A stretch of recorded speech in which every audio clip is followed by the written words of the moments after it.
Corrective action to take for slippage errors on the bevel assembly. It is highly recommended to remove the saw blade before performing this corrective action, but home the angle and bevel first. To home the angle axis, from the home screen, select the angle button on the status indicator on the right side. Select the Home button on the toolbar.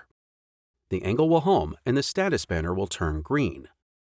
Repeat this step for the bevel by selecting the Bevel button on the status indicator and then selecting the Home button on the toolbar. Push in an e-stop and open the saw chamber door. Do a proper lockout-tagout procedure on the machine's main electrical panel. Push in on the yellow slide lever on the machine's main air pressure regulator and do a proper lockout-tagout procedure on it. Remove the saw blade. Remove the motor with its coupling half for inspection. Remove the motor gearbox adapter. Take note of the position of the gearbox coupling half on the shaft before we remove it. Once noted, remove this side of the coupler for its inspection along with the spider. Any damaged parts need to be replaced. If there is no visible damage, reattach or replace the gearbox and coupling half, placing it in the same position as you noted before you removed it.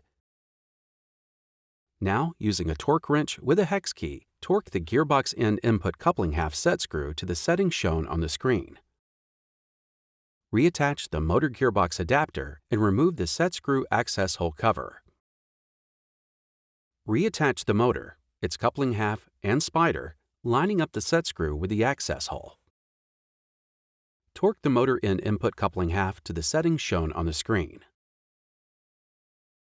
Reattach the access hole cover.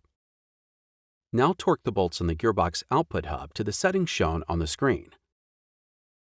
Reattach the saw blade and close the saw chamber door.